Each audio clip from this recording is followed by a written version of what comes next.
IELTS Listening, version 56658. You will hear a number of different recordings, and you will have to answer questions on what you hear. There will be time for you to read the instructions and questions, and you will have a chance to check your work. All the recordings will be played once only. The test is in 4 parts. Write all your answers in the listening question booklet. At the end of the test, you will be given 10 minutes to transfer your answers to an answer sheet. Now turn to Part 1 on page 2 of your question booklet.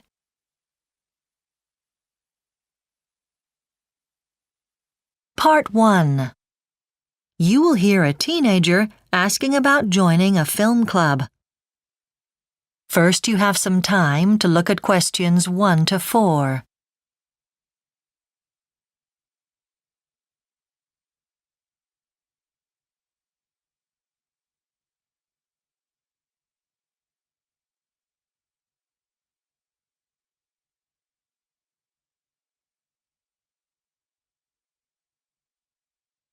Now listen carefully and answer questions 1 to 4.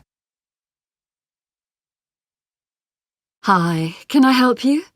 Yeah, I saw on the internet that you have a film club here at the cinema, but there wasn't a lot about it. Can you tell me a bit more? Yes, we're still setting up the web page. Sorry about that. We only started the club a few months ago. It's been very popular right from the beginning. We have regular film showings and there are lots of other benefits. How often does the club meet? Every 2 weeks, on Thursday nights. OK. And I'm 16, so could I join? Sure. People of any age can join. Right. So how much does it cost to join? Well, it depends. The basic charge is £24 a season, but for people eligible for concessions, it's £21.50. I'm a student. You'd get the concession rate then. That's good. That entitles you to free entry to the club films and also to £2 off tickets for all other films on at the cinema. So you'd pay £4.50 instead of £6.50. Great. OK. Now, I don't know if this applies to you, but club members are also eligible for 3 hours complimentary parking when there's a film on. Well, I don't drive, but my girlfriend does, so it might be useful, yes. OK, well, I'd definitely like to join. Before you hear the rest of the conversation, you have some time to look at questions 5 to 10.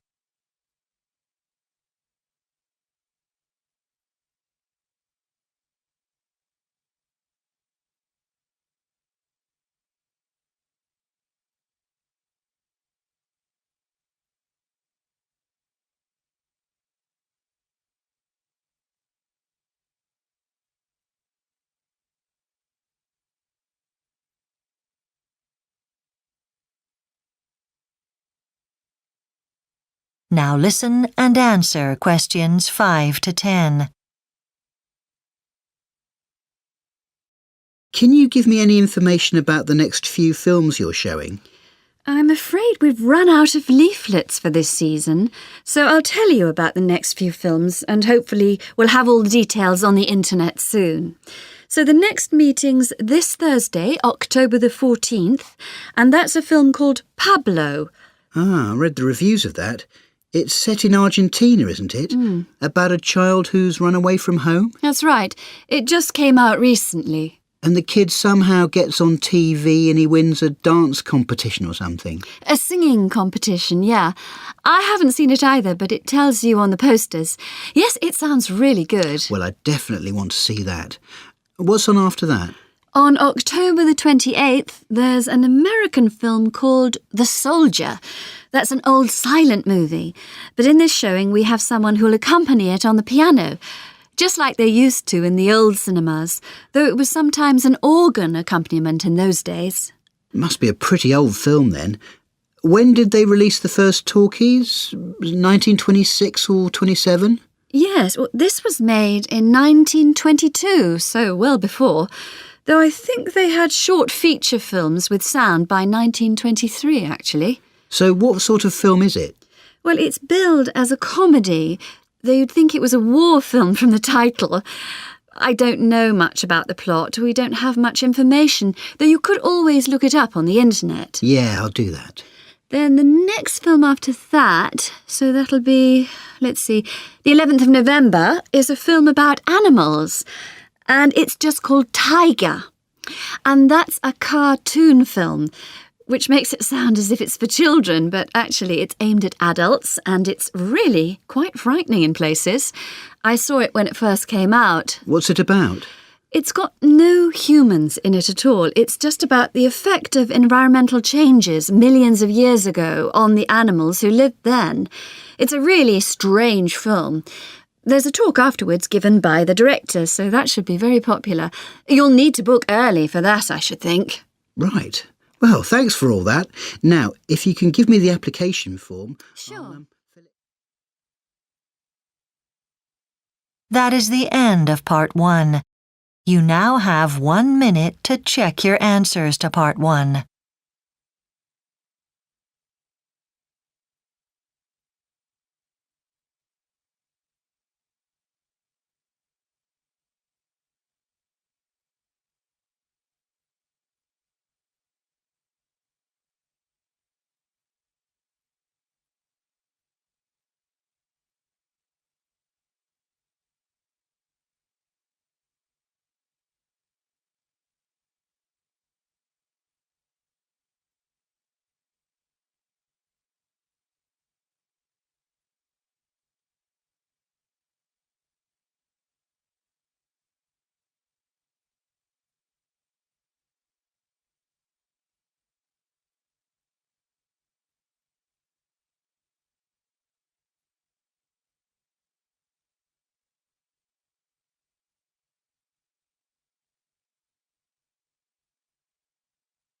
Section 2.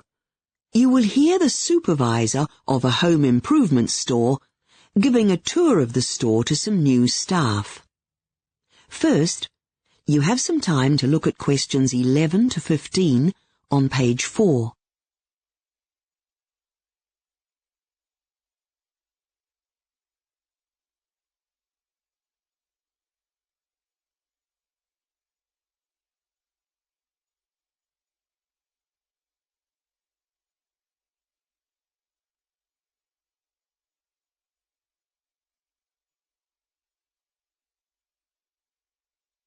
Now listen carefully and answer questions 11 to 15. Welcome to today's staff orientation at the Home Improvement Store. My name is John. I look after new staff and I'll be with you here in the training room all morning. We are the biggest hardware store in the country and, as home improvement is now so popular, hundreds of customers visit our store each week to buy products to improve every part of their house, inside or out. First, let me introduce you to the most popular sections of our superstore. Can you all take a look at the store plan you have in front of you? We stock every kind of flooring, including carpets, wooden flooring and tiling. Our paint department is next to flooring, that's it in the bottom right-hand corner of the map. We offer advice to customers on colour combinations for inside or outside before they purchase. We've become well known in the last few years for selling the latest kitchen designs for all budgets, and we also stock quality appliances recommended by top chefs. These products can be found right in the middle of the store, just next to electrical goods. You may not be aware that one reason we are such a popular store is our great cafe, which serves cheap, nutritious lunches. That's in the top right of your map. Staff should also make customers aware of the children's play area, which is between the cafe and flooring, so Mum and Dad can get something to eat or drink or even continue their shopping while the kids are safe with our trained childcare workers. Now, what else should I mention? Yes. We recently moved our stock of showers and baths from the left side of the store to the area along the back wall next to the tool section. We offer practical advice to customers about their bathrooms before they buy, such as where to locate a new toilet or shower. I have left my favourite area till last. Gardens. It's marked on the left side of the map after the staff area and before the tool section. There you'll find our extensive range of plants, flowers, and related products for inside or outside. If you get to work there, I'm sure you'll find it a very pleasant section to work in. Right. Well, that's it for the store plan. Before you hear the rest of the talk, you have some time to look at questions 16 to 20 on page 5. Now listen and answer questions 16 to 20. Now, there is some other general information I need to give you before you start your specific training. The first thing staff need to know is what makes us different to our competitors. Our main advantage, due to our size, is that we can cut our costs and offer the best deals. Of course, we are proud of the great service we provide to our customers, especially through our help desk. We also have an excellent choice of goods so that we can provide plenty of options to our customers, but of course, that isn't unique to us. The Home Improvement Store has 60 stores nationwide, and we promote our stores and products in a range of different ways. First, there's our catalogue, which lists all our items. It's been around for years, but we still have a policy of staff use only. The most important marketing material, and the one you want to ensure is given to every customer, is our store magazine, showing the latest products, workshops, and offers. The website is being redeveloped at the moment, so customers can't access it right now. The Home Improvement Store is a great place to work.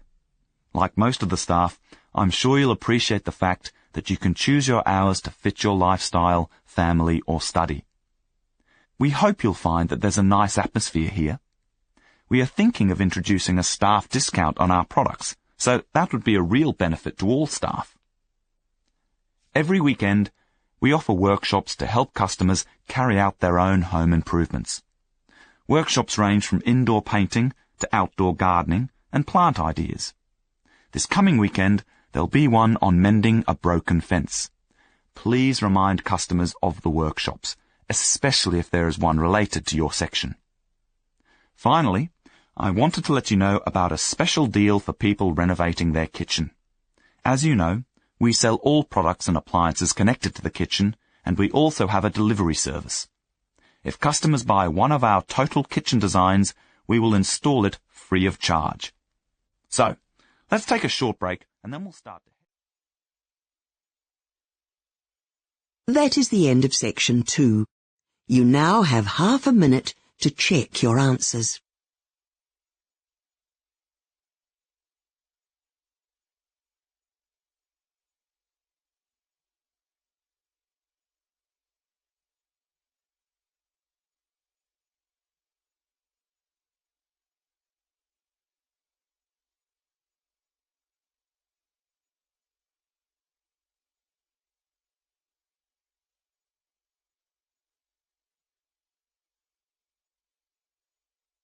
Now turn to section 3 on page 6.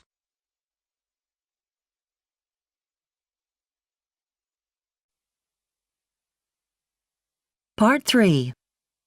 You will hear a tutor discussing a report on a geography field trip with a student called Charlotte.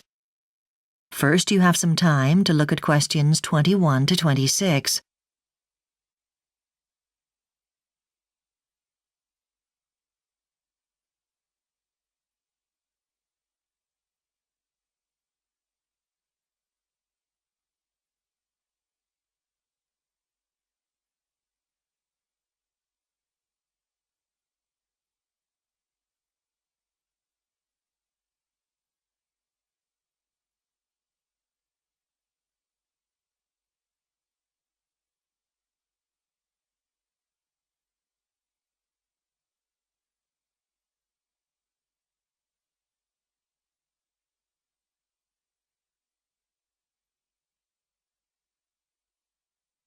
Now listen carefully and answer questions 21 to 26. Hello, Charlotte. Come in. I just wanted to go through the first draft of your report on the field trip to the coastal sand dunes. Thank you. I'd really like some feedback. I found it quite hard to do. Yes, but these reports are really important. You did a great presentation on the planning of the trip before you went, and we've already decided to include that in your portfolio. But writing up the report's equally important, because if you can identify an area that's caught your interest, you may decide to choose that as your speciality for next term. OK. So, what do you think of this first draft? Well, there's one problem, but it's something that can be easily remedied. Did you download the template for reports from the website? I didn't know there was one. Look on the course site under Report Writing. The homepage is a bit confusing, but once you've got that template, you'll see what we're expecting from a report. Other than that, I think you'll easily meet the word count as you collected lots of data. Now, first tell me, how did your group go about choosing the exact location? It's important to explain that in the report. We didn't want to influence our results in any way, so instead of studying a map and choosing an area that looked as if it would provide useful data, we listed 6 possible locations and then we just tossed a dice. We ended up with an area just south of the jetty, nice and easy to get to. And what did you personally see as your main aim during the field trip? Well, we were looking at coastal sand dunes and analysing whether there's any marked change in vegetation type and coverage as you go inland. And although we'd been told that one of the main objectives was to use the fieldwork techniques we'd learnt about, I wanted to look at soil structure. The others were focusing on things like the range of species and the density of the vegetation. Interesting. And in the group I was working in, there were people from another college. Can I include their data in my report? Well, what are the advantages of doing that? Well, we all looked at the same area of land, so they didn't collect any different data. But by adding theirs, it gives me a bigger sample, and that must make the results more reliable. That's how you can really test a hypothesis, I think. Good point.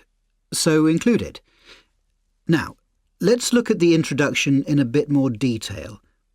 Your reasons for carrying out the study are fully described, as are the ways you collected your information. Then you go on to the measurements you took. Was that easy to do? Some of them took longer than others. For example, getting the proportion of sand to vegetation. But I soon got used to the equipment and could get the elevation of the sand dunes quite quickly. It was funny to see some people trying to measure how high plants were as the plants waved about in the wind. I can imagine. Before you hear the rest of the discussion, you have some time to look at questions 27 to 30.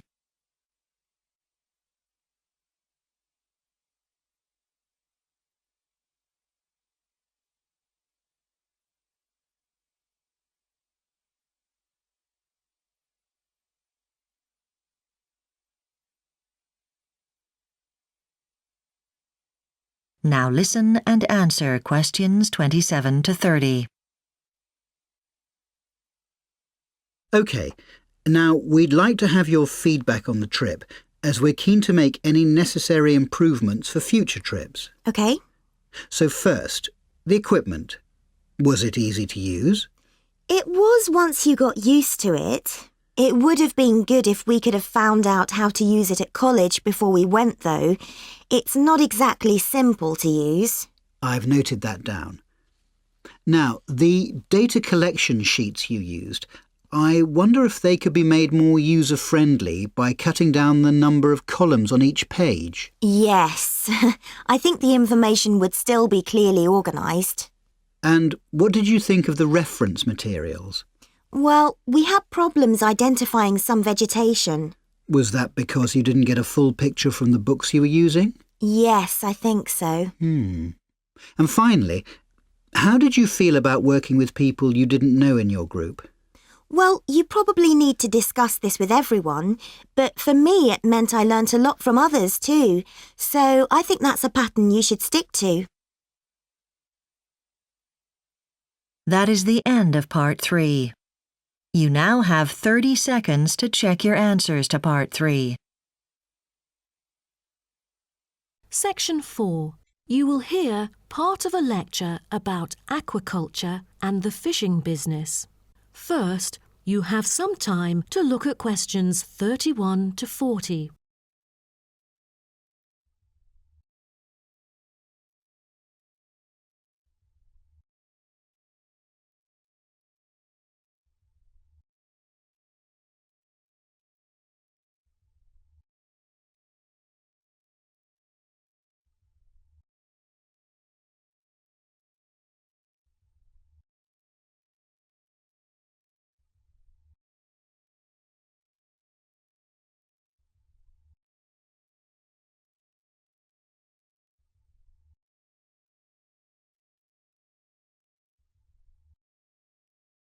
Now, listen carefully and answer questions 31 to 40. So, what I'm going to talk about to you today is something called aquaculture. It has been responsible for the impressive growth in the supply of fish for human consumption. There's also been a slight improvement in the state of certain fish stocks due to improved fishery management. Aquatic food production has transitioned from being primarily based on the capturing of wild fish to the culture of increasing numbers of farmed species. In recent years, a type of genetically modified salmon has been farmed in the New England region, produced by a Massachusetts-based biotech firm. This type of fish is engineered to grow twice as fast as its conventional farm-raised counterpart. As a result, this increases the speed of the local aquaculture industry development, and thus reduces the fishing pressure on wild stock. But local residents have expressed their concerns on the potential negative effects on the ecosystem should those GM fish ever escape into the sea. Stronger, healthier and faster growing, these fish might cannibalize others or outcompete wild-type fish for food. Local decision-makers and regulators have thus pushed forward a number of measures, making it impossible for most GM fish to mate. A small percentage is able to breed only within confined pools. Despite the economic boom of genetically engineered fish, culturing traditional types of fish is still mainstream among fish farmers. Most of them prefer fish with special features, such as tuna. It is a source of high-quality protein with almost no fat. It also contains all essential amino acids required by the body for growth and maintenance of lean muscle tissue. With high nutritional value, this kind of fish will always be popular in the fish market. For the fish farming industry, incidents of fish escaping the farms has been a troubling issue over the years. Due to bad weather, nets that used to hold the fish were often destroyed. Thousands of salmon, worth nearly 220,000 euros, escaped from a fish farm in the Norwegian region in July, raising fear that they would breed with wild fish stocks. Cages were thus built to withstand storms. The frames of the cages are made of PE, which is dedicated to marine use. This material has trustable strength, resilience, and tenacity. To further strengthen it, strong nets without knots are used to support the cylindrical frame.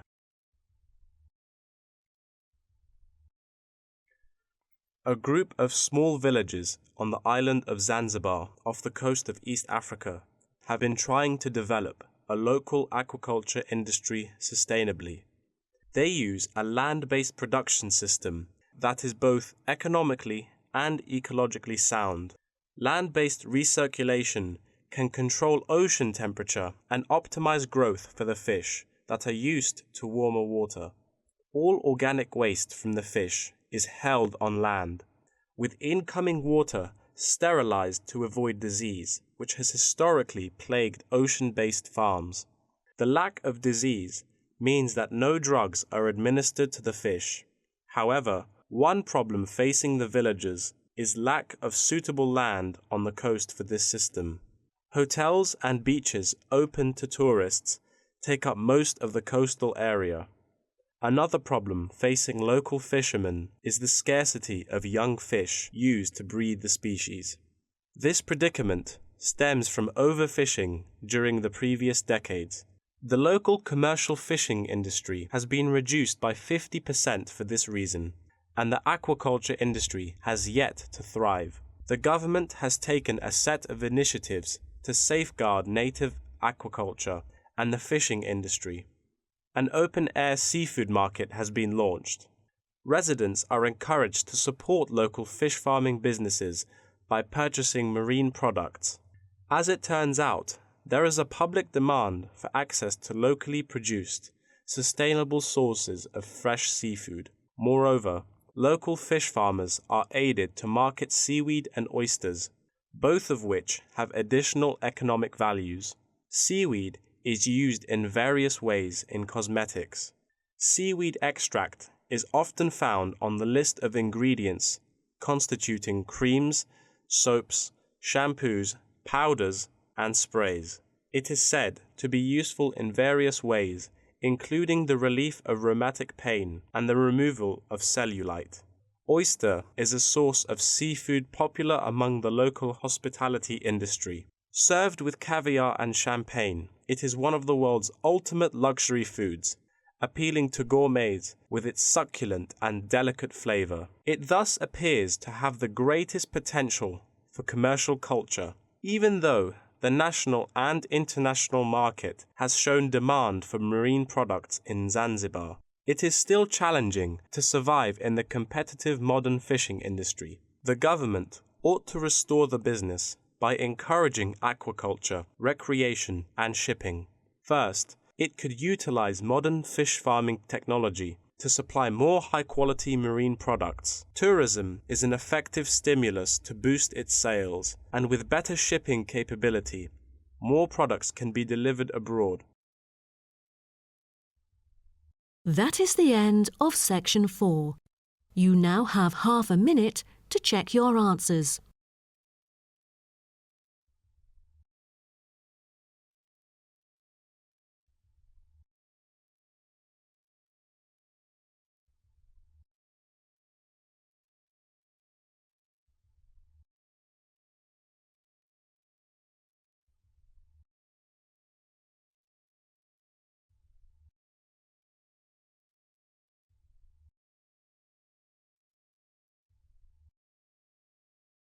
That is the end of the listening test. In the IELTS test, you will now have 10 minutes to transfer your answers to an answer sheet.